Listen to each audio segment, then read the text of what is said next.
Quem está aqui ao meu lado é o presidente da CCJ, deputado Rodrigo Pacheco, do PMDB de Minas. Deputado, obrigado por estar aqui com a gente.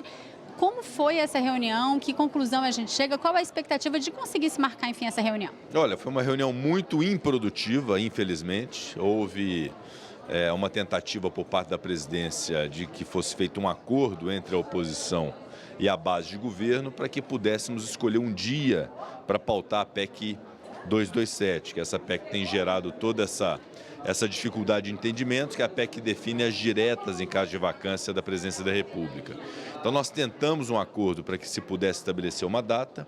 A própria oposição, no primeiro momento, impôs algumas condições impossíveis da presidência assumir, mas logo na sequência a própria situação, a própria base também não concordou com um dia certo em relação a isso, de modo que nós vamos avaliar agora, a partir do critério da própria presidência, de escolher uma data para que essa PEC possa ser pautada e, enfim, debatida na Comissão de Constituição e Justiça. Vai ser uma decisão do senhor, então, da presidência? Será uma decisão. Nós tentamos um acordo de todas as formas, não foi possível, então nós estabeleceremos agora uma data a critério da presidência, obviamente abertos às sugestões dos deputados da oposição e da base, eventualmente até num acordo que possa eventualmente ser celebrado, mas caso não haja, nós vamos exercer essa prerrogativa da presidência de escolher uma data para pautar essa PEC. Como que ficam os trabalhos da CCJ nesse meio tempo, deputado? Vai se apreciar outras matérias ou a oposição aí ameaçando também obstrução? Olha, eu espero muito que os deputados tenham compreensão de que, estabelecida a data pela presidência, seja qual ela for, que tenham essa maturidade e a compreensão de que nós temos outros tantos itens na Comissão de Constituição e Justiça, de propostas de emenda à Constituição, de projetos de lei, muitos já em fase final, já para deliberar a aprovação dos pareceres, para que isso possa ser votado, que esses itens possam ser votados, apreciados e dar sequência no processo legislativo, como vínhamos dando até que surgisse essa questão da PEC 227, que acabou por travar a nossa pauta. Mas a ideia é reunião exclusiva para tratar desse assunto. Pode ser, pode não ser, isso não está definido. A proposta de acordo que eu fiz ao plenário, que não foi aceita, foi de que se estabelecesse uma sessão extraordinária na próxima quarta-feira, para que se pudesse discutir essa PEC como item único. Houve objeção no primeiro momento da própria oposição, que depois desistiu dessa objeção, mas aí a base de governo também não concordou e obstruiria. E não adianta estabelecer dentro de um acordo uma pauta num determinado dia e haver obstrução.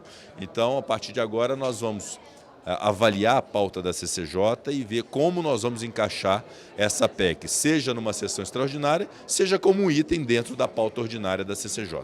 Deputado, obrigada pela sua entrevista. A gente conversou mais cedo com deputados de oposição e também da base governista. Vamos dar uma olhadinha no que eles falaram sobre essa polêmica. Nós aceitamos a proposta do presidente de votar como item único, até porque nós apresentamos um requerimento com 1/3 de assinaturas da comissão para que seja instalada uma sessão extraordinária. E o presidente precisa agendar. Quem inviabiliza agora isso, pressionando o presidente para não marcar, é o governo, que não quer que a pauta das eleições diretas venha para a sessão da comissão. A base não tem medo de absolutamente nada. Aliás, a palavra não é medo, né? É inteligência. Nós temos uma Constituição e este é o texto em vigor. O texto que não incomodava no ano passado não deve incomodar agora. Quer dizer, só porque tem uma oportunidade para colocar o larápio mor na condição de presidente da República, então nós temos que modificar o texto constitucional antes que a cadeia ele leve? É claro que não, isso é oportunismo que se chama, isso é demagógico. Muita repercussão na manhã de hoje também, envolvendo aí em relação à aprovação ontem, a criação, na verdade, da Comissão Parlamentar Mista de Inquérito para análise de irregularidades envolvendo o grupo JIF, dono do frigorífico JBS e de outras empresas, as operações desse grupo com o BNDES e também a delação premiada celebrada entre o Ministério Público e os irmãos Joesley e Wesley Batista desse mesmo grupo. O deputado Carlos Marum falou na manhã de hoje, defendeu a instalação, a criação dessa CPI e defendeu que o Congresso continue votando normalmente seus outros assuntos. Eu penso que ela é extremamente necessária. A população brasileira e nós parlamentares, que somos os seus representantes, queremos investigar mais a fundo essa relação, hoje evidente e promíscua, da JBS com o BNDES. Nós queremos saber detalhes e circunstâncias que levaram a esse acordo de colaboração premiada tão benevolente. E queremos também, a pedido da Frente Parlamentar de Agricultura, analisar esse processo de formação de cartéis. O governo está avançando nessa parceria com a sua base parlamentar, que continua robusta, no sentido de fazer o Brasil avançar. Então eu só tenho motivos para estar cada vez mais otimista, no sentido de que, passada essa crise que repito, uma crise fabricada, baseada num áudio forjado, passada essa crise nós estamos avançando. Mas a oposição diz que não tem vida normal no Congresso, não tem como as pautas seguir avançando, como a gente viu na reunião da CCJ de hoje, prometem muita obstrução. A gente ouviu também o deputado Patrus Ananias, que falou sobre essa decisão de obstruir a votação em todas as comissões, no plenário, em todas as questões que não digam respeito a essa crise política. A obstrução não é um fim em si mesmo.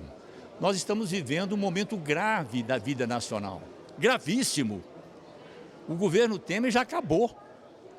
A rigor, nós estamos sem governo no Brasil e isso está refletindo aqui na Câmara. O que nós estamos defendendo, em nome do nosso país, do nosso futuro, é que a Câmara e o Congresso Nacional debatam essa situação que nós estamos vivendo. Nós precisamos encontrar caminhos, discutir claramente, por exemplo, a PEC, a proposta de emenda constitucional que estabelece as eleições diretas no caso de vacância da presidência da República. E a base governista mais sectária, mais intolerante, está impossibilitando, inclusive, esse debate na Comissão de Constituição, Justiça e Cidadania, da qual eu faço parte. Então, na verdade, quem está impossibilitando o debate democrático sobre as grandes questões nacionais é a base governista. Onde não houve obstrução, onde foi possível votar alguma coisa, foi em temas relacionados a esse assunto, relacionados aí, então, a essa crise política. Na Comissão de Finanças e Tributação foram aprovados 2 requerimentos. Um que requer a realização de uma audiência pública com presença do presidente do Banco Central, com o ministro do TCU, presidente da CVM e também com a presença de Wesley Batista e Joesley Batista, proprietários do Grupo JBS. Um outro requerimento de audiência pública também aprovado lá na Comissão de Finanças e Tributação prevê também uma audiência pública ouvindo também o presidente do Banco Central, presidente da Comissão de Valores Mobiliários, para esclarecer sobre a movimentação atípica do mercado financeiro acontecido aí logo depois que veio a público a delação premiada feita por Joesley Batista. Tentou-se também aprovar um outro requerimento para convite do ministro da Fazenda para que ele viesse falar sobre esse assunto também na Comissão de Finanças e Tributação, mas a reunião acabou não tendo sucesso nisso, porque acabou a reunião acabando por falta de quórum. Daqui a pouco tem sessão do plenário, marcada para 5 para as 2 da tarde. Na pauta, o projeto que convalida as isenções fiscais concedidas pelos estados no âmbito da guerra fiscal. Os deputados podem votar também em segundo turno a proposta de emenda à Constituição que trata da vaquejada. Para você, uma boa tarde.